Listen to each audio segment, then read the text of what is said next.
بسم اللہ الرحمن الرحیم۔ السلام علیکم ناظرین۔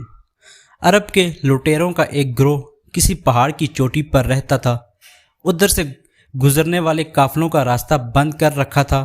پہاڑ کے نیچے جو راستہ تھا اس پر جب کوئی شخص یا قافلہ آتا تو لٹیرے پہاڑ سے اتر کر اسے لوٹ لیتے تھے۔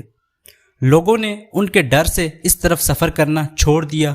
پولیس اور فوج بھی ان لٹیروں کا پتہ نہ لگا سکی، کیونکہ جہاں وہ رہتے تھے بہت محفوظ جگہ تھی۔ وہاں پہنچنا آسان نہ تھا۔ بہت مدت تک یہ حالت رہی۔ جب لوگ بہت پریشان ہو گئے تو اس ملک کے بادشاہ نے لٹیروں کا پتہ لگانے کے لیے ایک جاسوس مقرر کیا۔ اس نے کوشش کر کے وہ ٹھکانہ دیکھ لیا جہاں لٹیرے رہتے تھے۔ ایک دن فوج کا ایک دستہ اس پہاڑ پر پہنچ کر ایک گھاٹی میں چھپ رہا تھا۔ لٹیرے کہیں ڈاکہ ڈالنے گئے ہوئے تھے۔ شام کے وقت جب تھکے ماندے واپس آئے تو لوٹا ہوا سامان رکھ کر سب بے خبر سو گئے۔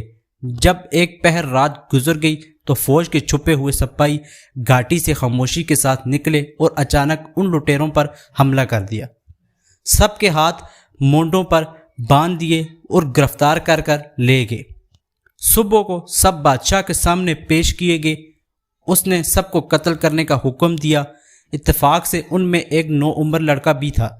بادشاہ کے ایک وزیر کو اس لڑکے پر بہت رحم آیا۔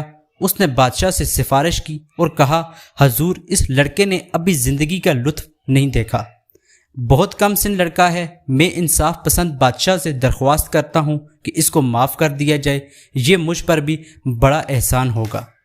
بادشاہ کو وزیر کی سفارش پسند نہ آئی۔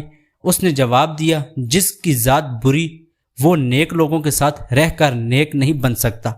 نہ اہل کو پڑھانا لکھانا اور اس کی پرورش کرنا اسی طرح بیکار ہے جس طرح کسی گنبد پر اخروٹ رکھا جائے تو وہ اس پر نہ تو ٹھہرے گا نہ اترے گا۔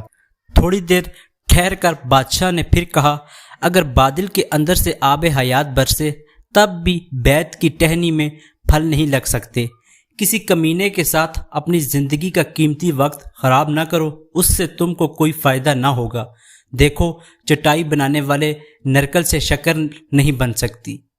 وزیر نے بادشاہ کا جواب سنا اور چاروں چار پسند کیا، لیکن پھر نہایت ادب سے عرض کیا کہ حضور، جو کچھ فرمایا آپ نے بالکل درست فرمایا۔ اگر یہ لڑکا ان لٹیروں کی صحبت میں تربیت حاصل کرتا تو انہیں کی طرح لٹیرا بن جاتا، لیکن مجھے امید ہے کہ جب یہ نیک لوگوں کی صحبت میں رہے گا تو اس کی عادتیں اچھی ہو جائیں گی اور عقل مندوں جیسی خصلتیں اختیار کر لے گا۔ ابھی کم عمر بچہ ہے، لٹیروں کی عادتیں نہیں سیکھی، جیسی صحبت میں رہے گا ویسا ہی اثر ہوگا۔ آپ نے سنا ہوگا کہ حضرت نوح علیہ السلام پیغمبر کا بیٹا برے لوگوں میں بیٹھا تو ایک نبی کے خاندان سے اس کا رشتہ ٹوٹ گیا۔ یہ بری صحبت کا نتیجہ تھا۔ وزیر کی باتیں سن کر بادشاہ نے اس لڑکے کو چھوڑ دیا اور وزیر سے کہا، تم اس کو اپنے ساتھ رکھو اور اس کی تعلیم و تربیت کا انتظام کرو۔ تمہارے کہنے سے اس کو چھوڑ رہا ہوں، ورنہ میں اس کو معاف کرنا پسند نہیں کرتا۔ وزیر نے اس لڑکے کی تعلیم و تربیت کا اچھا انتظام کر دیا۔ کئی استاد اس کو پڑھانے اور آداب سکھانے کے لیے مقرر کیے گئے۔ کچھ عرصے میں اس کی عادتیں اچھی ہو گئیں اور لوگ اس لڑکے کی تعریف کرنے لگے۔ ایک روز بادشاہ کے سامنے وزیر نے اس لڑکے کا حال سنایا اور اس کی تعریف کی اور کہا کہ اب اس پر اچھی صحبت کا پورا اثر ہو گیا ہے اور جہالت کی باتیں بالکل بھول گیا ہے۔ بادشاہ وزیر کی باتیں سن کر مسکرایا اور کہا، سچی بات یہ ہے کہ بھیڑیے کا بچہ آخر کر بھیڑیا ہی ہوتا ہے، چاہے وہ انسان کے ساتھ رہتے رہتے بوڑھا ہی کیوں نہ ہو جائے۔ 2 سال گزر گئے۔ محلے کے چند غنڈے لڑکوں سے اس لڑکے نے دوستی کر لی۔ ایک دن اس نے اپنے ساتھی بدماش لڑکوں کی مدد سے اپنے مہربان وزیر کو قتل کر دیا اور اس کے دونوں لڑکوں کو بھی مار ڈالا اور سارا مال و اسباب لے کر اسی پہاڑ کی چوٹی پر چلا گیا جہاں اس کا ڈاکو باپ رہا کرتا تھا۔ اس نے بھی لوٹ مار کا سلسلہ شروع کر دیا۔ جب بادشاہ کو خبر پہنچی تو اس نے حیرت سے دانتوں میں انگلیاں دبا لی اور کہا، خراب لوہے سے کوئی اچھی تلوار نہیں بنا سکتا، نالائق لڑکا کبھی پڑھانے لکھانے سے لائق نہیں بن سکتا۔ ناظرین، اس چیز سے ہمیں ایک بات سمجھ میں آتی ہے کہ بارش کے پانی میں جو خوبی ہے اس کو سب جانتے ہیں۔ اس کے برسنے سے اچھی زمین میں پھول اور پھل پیدا ہوتے ہیں اور خراب زمین میں بارش کے پانی سے گھاس پھوس اگتی ہے۔